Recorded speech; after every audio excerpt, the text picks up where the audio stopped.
This is Sales Players, and I'm your host, Jesse Woodbury.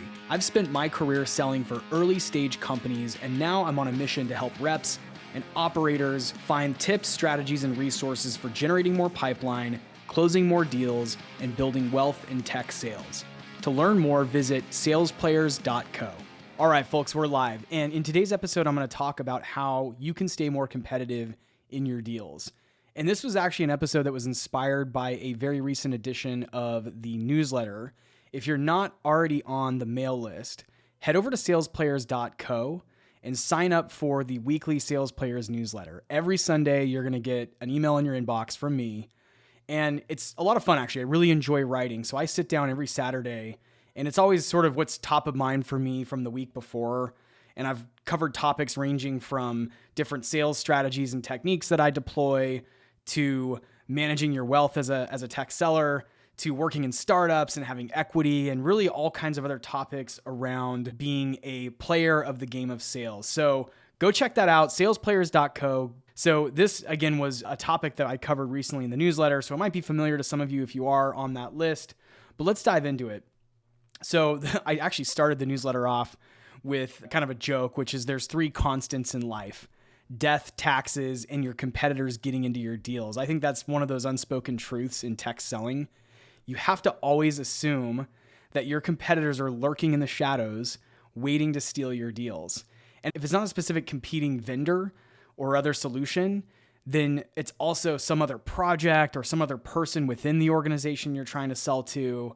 It might be a finance person who has competing budgets and they're trying to figure out which project to fund first. So there's always going to be competition in your deals. It's just part of the game of selling tech.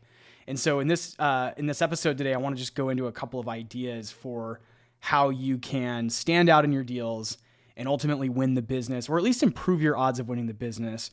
You can't actually control the outcome in these deals, but what you can do is put in 150% effort and do some of the things that we're going to talk about today, and your odds of winning that deal are going to greatly improve. So let's talk about the first one here. What I wrote down for number 1 was do what you say you're going to do. So it might seem pretty obvious, but I'm always surprised at how many sellers out there don't follow up, don't do what they say they're going to do, don't deliver on what was promised or expected. And you've got to get into a habit of doing that if you want to be great in this business. You have to do what you say you're going to do.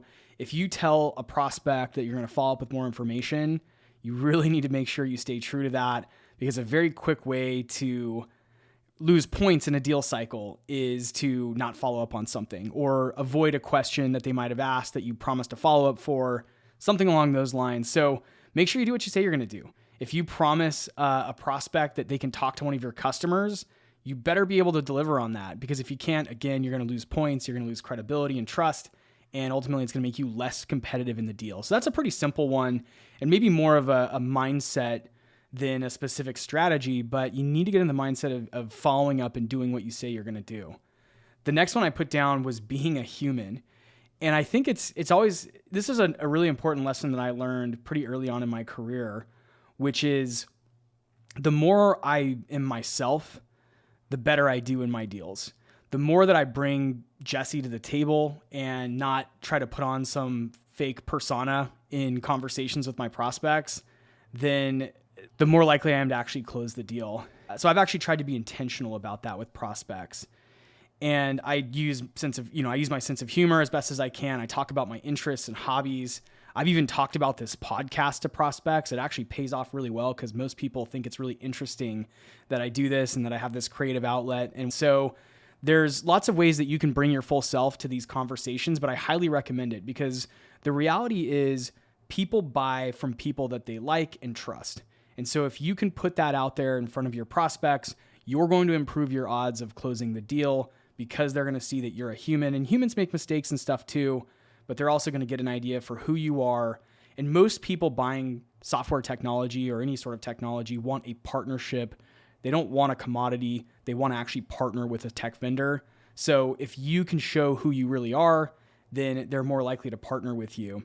And I actually tell a story in the newsletter about how a few years ago I was in a really competitive deal cycle. I think there was like 8 or 9 different competitors. I found this out later because I built such a good relationship with my champion at the company that he later shared their vendor questionnaires.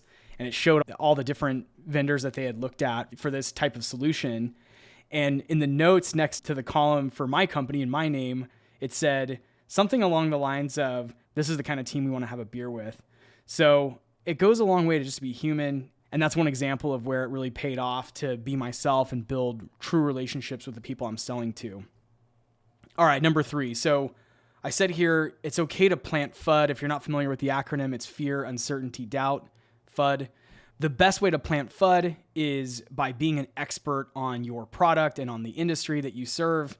And you can also ask questions that sort of lead your buyer to the conclusion that your competitors suck. Rather than outright talking badly about your competitors, just help them go and dig a little deeper into your competitors' offering in specific areas. You get to help guide that attack point. So that's my recommendation. Don't talk badly about your competitors. Rather, help your buyer come to the conclusion on where your competitors are weak by asking some questions or bringing up some points that might make them go do further research that plants this FUD and makes your competitors look weak. The next one I put down was act with urgency.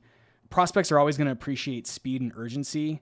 And you've probably heard the saying, time kills all deals. It's because it's true.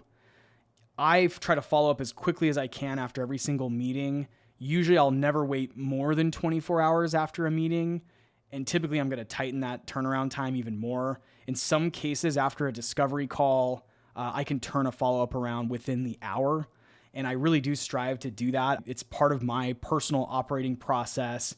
And it's an agreement I have with myself that if I can quickly turn follow-ups around, I'm going to be more likely to win the business because they're going to see the urgency in my communication approach. And they're going to see that, I'm engaged in their buying process in a way that shows that I care and that, I'm quick to field resources for their team. And so again, try to set some SLAs, some service level agreements for yourself on how quickly you want to turn around follow-up. Sometimes it takes a little longer, especially if it's a big complex demo or if there's a big pricing conversation or you're waiting on something from your side. But if you can, try to turn things around within an hour or two. And I promise that's going to make you more competitive in your deals. All right, the next one I put down was prepare for every meeting and make things easy for your prospects. This is another one that might sound really easy. And again, this is another one that's a mindset shift. But it's always surprising to hear about reps that have no preparation. They just fly by the seat of their pants. They show up to meetings unprepared. They haven't done any research. They don't have a hypothesis or a point of view for the conversation. And if you're on the other side of that, selling against reps like that, then you're going to win every single time. So a simple example that I shared in the newsletter was one of the ways you can make things easy for your prospects is when you're talking about scheduling time, put it in their time zone. It's a really small thing, but it's such a pain in the ass. Like let's say you're in the Pacific time zone and they're in Eastern time. If you send them a bunch of times to meet and it's all in Pacific time, then they have to do the calculation in their head and figure it all out. It's these little things, and that's just one example of the many little things that can compound and cause this friction with your prospects that, again, makes them feel like it's hard to work with you, which means that they might feel like it's hard to work with your solution and you're going to lose points in the deal. All right, the next one I put down was learning to adopt a consulting mindset. This one actually took me a long time to learn to develop, but once you do, you will get much better at closing deals and you'll more consistently close deals. And so this means you got to approach your deals with a project mindset. You have to think of it as a project to be managed and not a deal to be closed. It's a very, very important mindset shift. And you can do this by owning that process, by owning the project. That means managing the next steps, managing the milestones that need to occur in order to move this into the paperwork phase of the deal and beyond. And it means that you understand who the stakeholders are in the project, who's making the decisions, who cares about what thing in this project, and being able to map all of that back to your technology and your solution and help guide everybody in that same direction. So that's what it means to switch to kind of a consulting or advisory mindset and not so much a selling. These are not deals to be closed. They're projects to be managed, and you are the project manager. You own it. You'll hear people say that salespeople are the quarterback. Well, you're the project manager. That's a great way to say it. And I've got some links that I'll put in the show notes around some resources that I personally use to help with this process. One of them is mutual action plans. I've talked about this extensively on the podcast. I'm a huge fan of using a mutual milestone or mutual action plan to help guide your deals. Even if you're not selling enterprise software, if you're selling to the commercial or mid-market, it's still really important to map out the steps involved with making these decisions. Now, the next one I put down was spending extra cycles enabling your prospects to sell internally. So great salespeople that want to win deals actually learn that so much of the job is enabling your champion on the buyer side to go and sell your solution internally. I think it's Nate Nasralla says something like, most important decisions in deals happen when you're not in the room. That's the reality, especially with enterprise deals. You're not necessarily going to be in the room when the conversations happen around making decisions about purchasing your software. And so what you want to do is prepare your champion to have those conversations credibly, internally, and you want to make them look good. So some ways that I've done that is building a business case. And at the simplest form, a business case can be like one sheet. It can be a one pager that shows things like time to value. How long will it take to pay back this investment? You can talk about all kinds of different metrics and ROI, and hopefully your team already has a template for business cases. But if not, let me know. I'm happy to help you put one together. Reach out, and I'd be happy to show you a template for putting together a business case based on what you sell. And then the other thing I do is I create a lot of resources. I put together slide decks that have a narrative behind them, implementation plans that show what happens after they sign with me, what happens after they purchase. Other things that are going to help your prospect sell internally are offering access to a customer reference or building an offer that they can't refuse. I had a CRO who used to say, being right is not enough. In other words, you can do everything that I've shared and still lose the deal to a competitor. Sometimes you can run a flawless sales cycle, but you still end up losing the deal for factors that are out of your control. All that said, in my experience, if you follow some of these things, you're going to significantly improve your ability to beat the competition, and you're going to help your win rate. Thanks for listening, and we'll see you next time.